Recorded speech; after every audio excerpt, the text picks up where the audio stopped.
Syllabus को आगे बढ़ाते हुए अब आज हम लोग पढ़ेंगे प्रत्यय।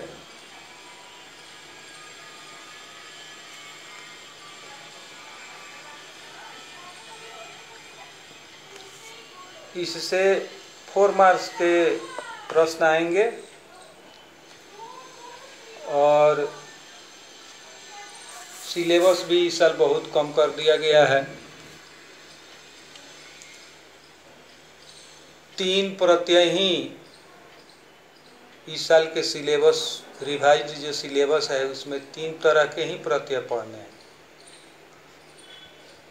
देखते हैं प्रत्यय। प्रत्यय को अंग्रेजी में कहते हैं सफिक्स।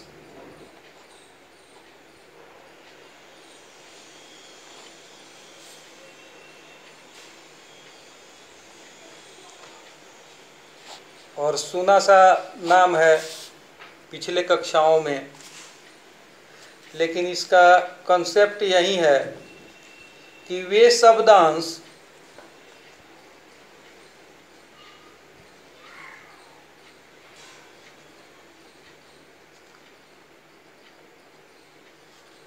जो किसी शब्द में लगकर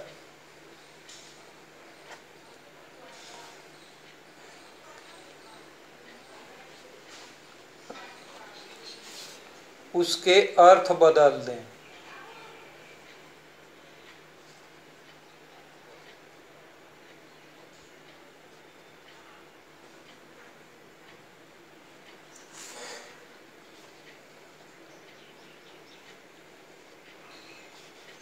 प्रत्यय कहलाता है।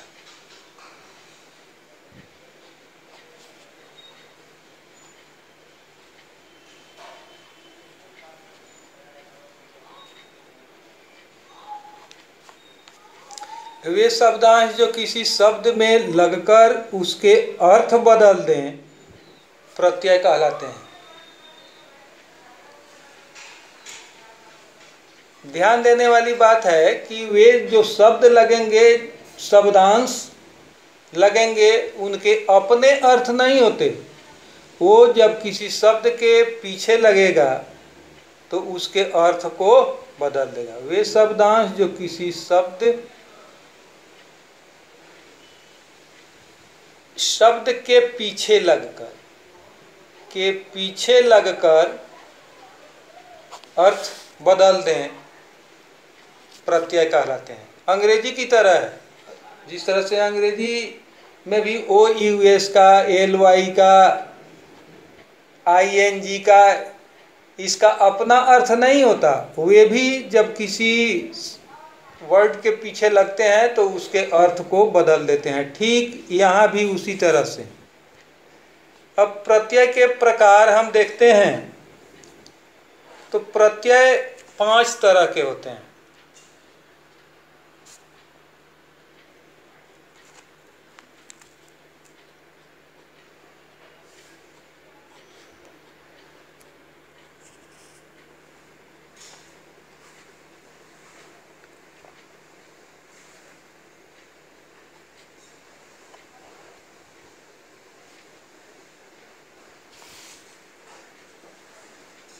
नंबर 1 कृत प्रत्यय,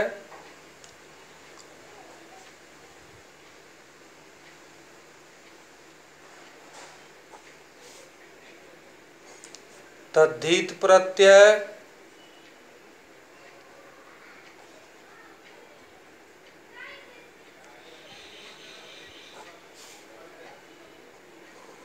सूप प्रत्यय,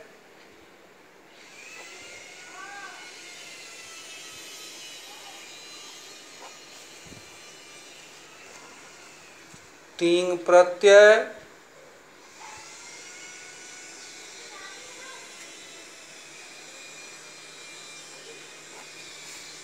और 5वां है स्त्री प्रत्यय।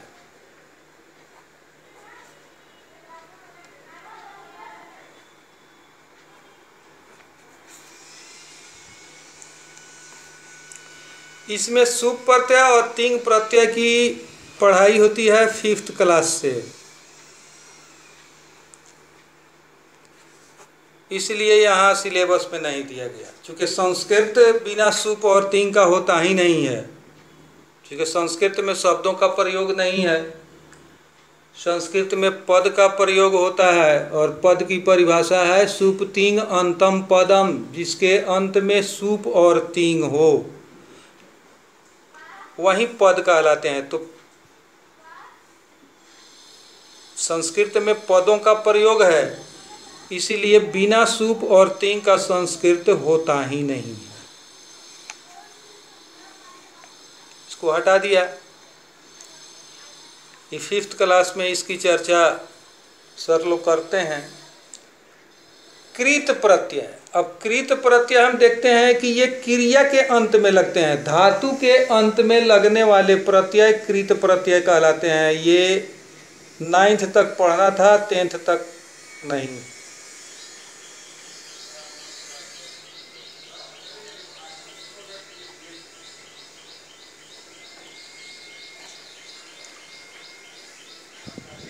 अब तद्धित प्रत्यय पढ़ना है।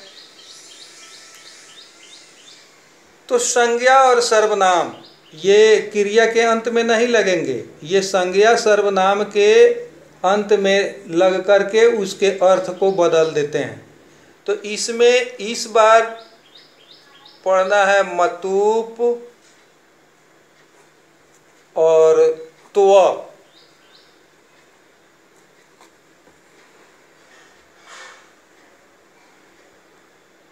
पिछले साल हम लोग पढ़े थे मतूप, त्व, तल और ठक, 4 प्रत्यय इसमें हम लोग पिछले साल पढ़े हैं, जिसको कम करके इस साल 2 ही पढ़ना है, मतूप और त्व। 2 प्रत्यय इसमें से हटा दिए गए। अब स्त्री प्रत्यय है, तो स्त्री प्रत्यय ये पुल्लिंग शब्द में लगकर उस शब्द को स्त्रीलिंग बनाता है। तो इसमें हम लोग पिछले साल 2 प्रत्यय पढ़ते थे।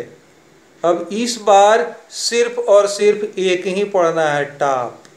नीप को हटा दिया गया, पिछले साल टाप और नीप पढ़ना पड़ता था।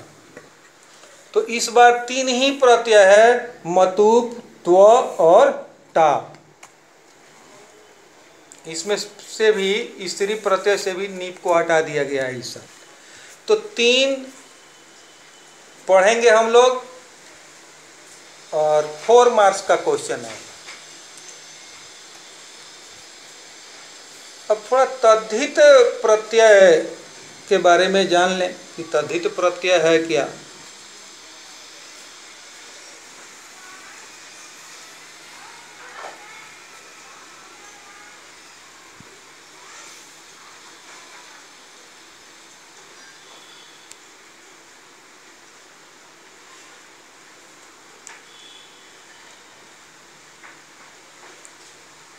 संज्ञा,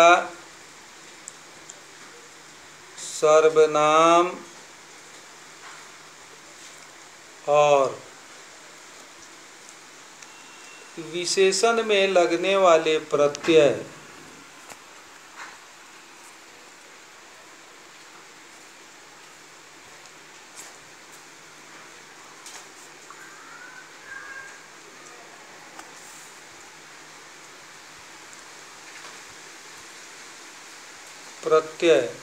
तद्धित प्रत्यय कहलाते हैं।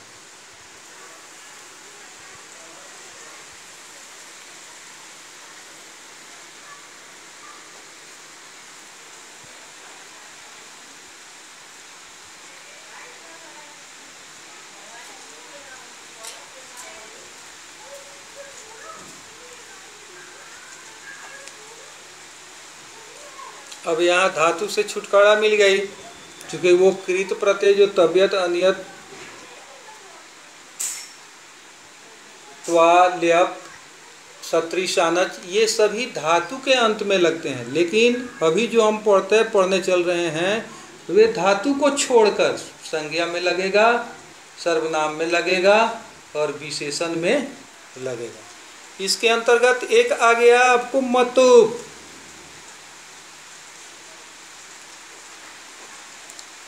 अब यहाँ देखिए कि ये म है, त हलंत है, इसमें ऊ है और फिर प हलंत। यहाँ उप का लोप होकर के मत शेष बचेगा। तो मत शेष बचेगा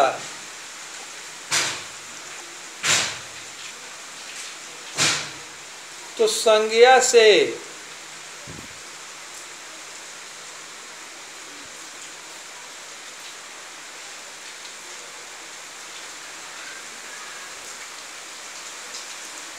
भाववाचक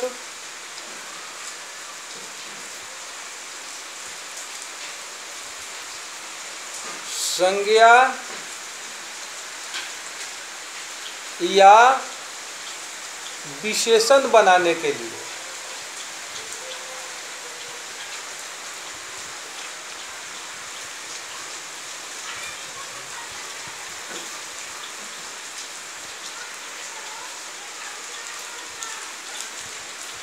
मतुप प्रत्यय लगते हैं।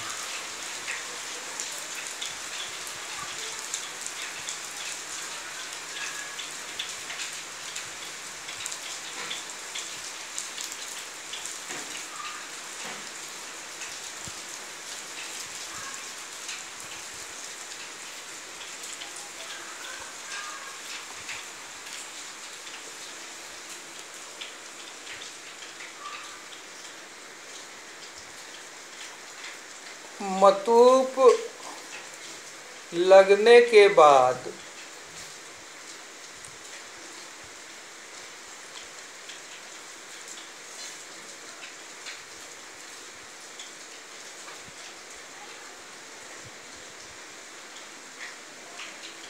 उस शब्द का अर्थ वाला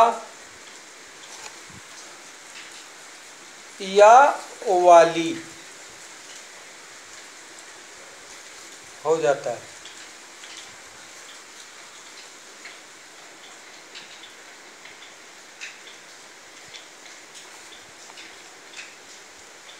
तीसरा इंपॉर्टेंट चीज है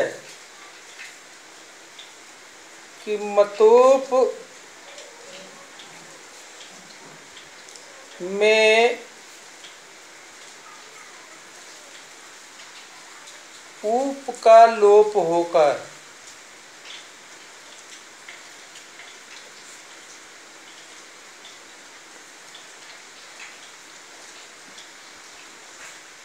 मत शेष बचता है।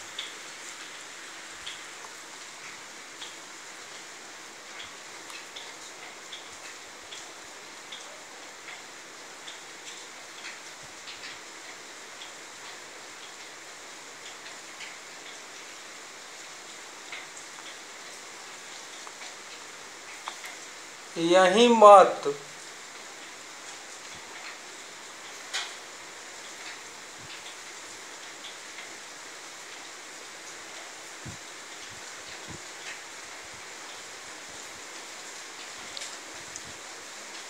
अकारांत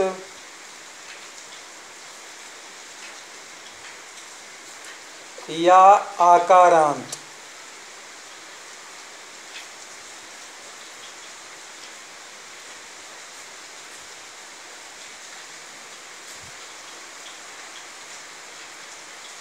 शब्दों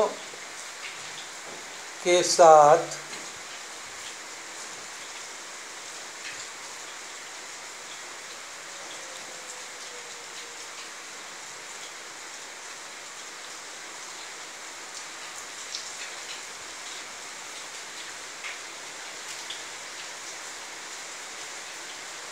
वान और वती में बदल जाता है।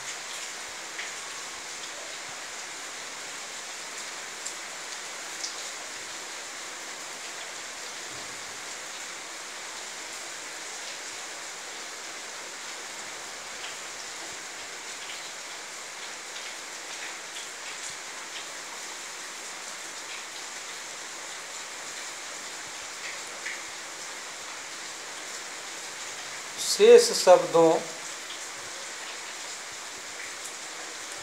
शेष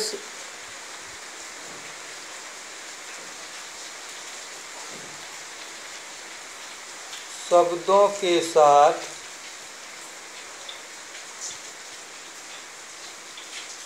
यह मत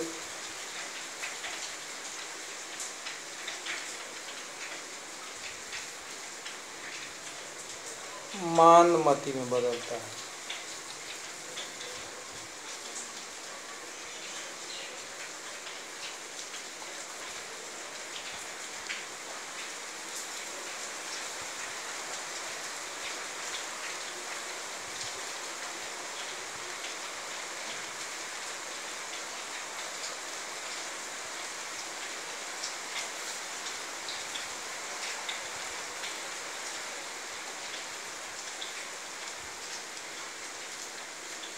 जैसे धन शब्द है,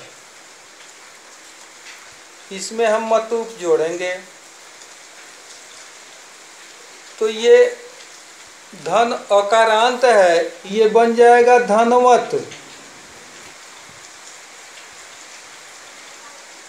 और यही धनवत शब्द बन जाएगा पुल्लिंग में धनवान।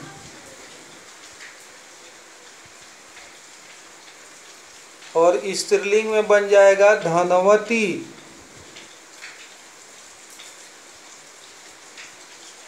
बल में लगाएंगे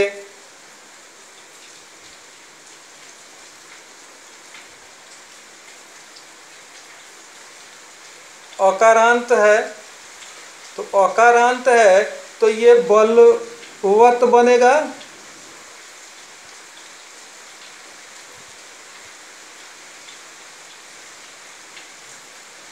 बलवान बनेगा।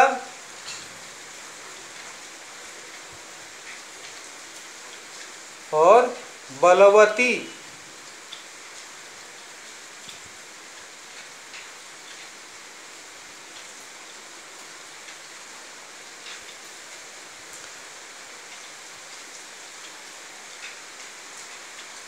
और इनके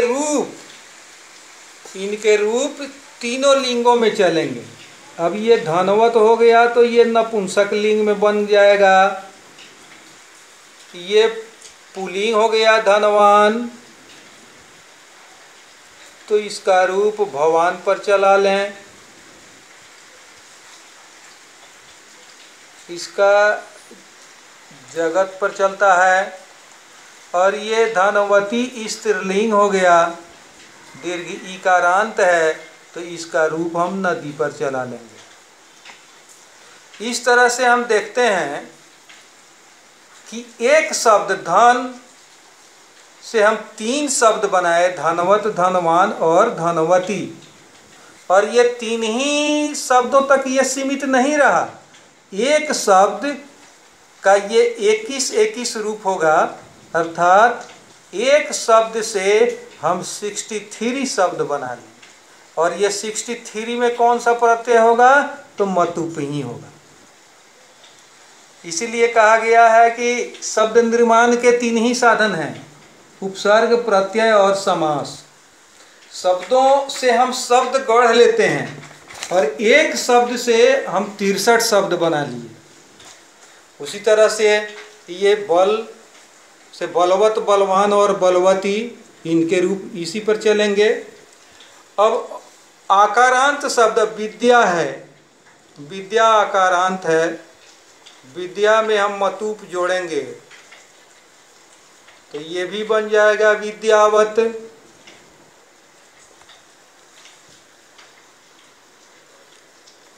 विद्यावान और विद्यावती।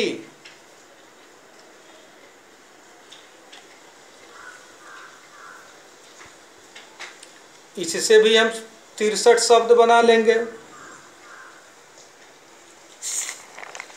अकारांत और आकारांत को छोड़ करके शेष शब्दों के साथ मत, मान और मति में बदलता है। जैसे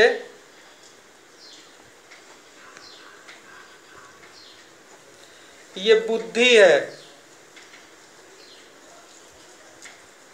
ह्रस्व ईकारांत शब्द है, इसमें हम मतूप जोड़ते हैं। तो बुद्धिमत,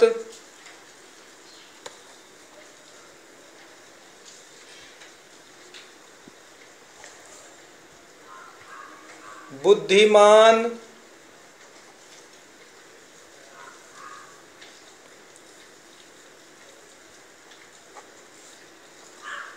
और बुद्धिमती।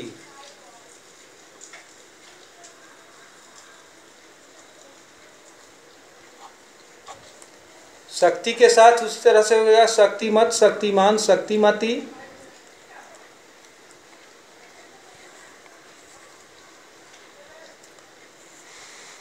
अब इसका प्रयोग देखते हैं कि प्रयोग परीक्षा में कैसे पूछा जाता है। परीक्षा में पूछता है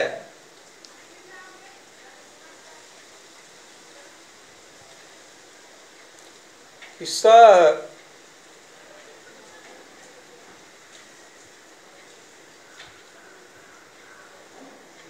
और यहाँ बुद्धि प्लस मतूप लिखा रहेगा।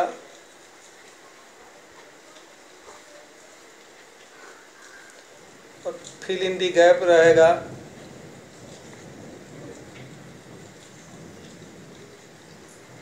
बालकः अस्ति।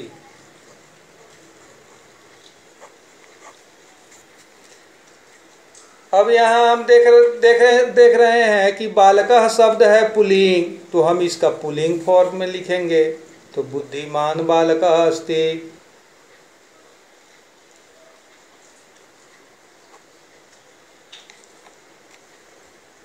यहाँ बुद्धिमती नहीं होगा।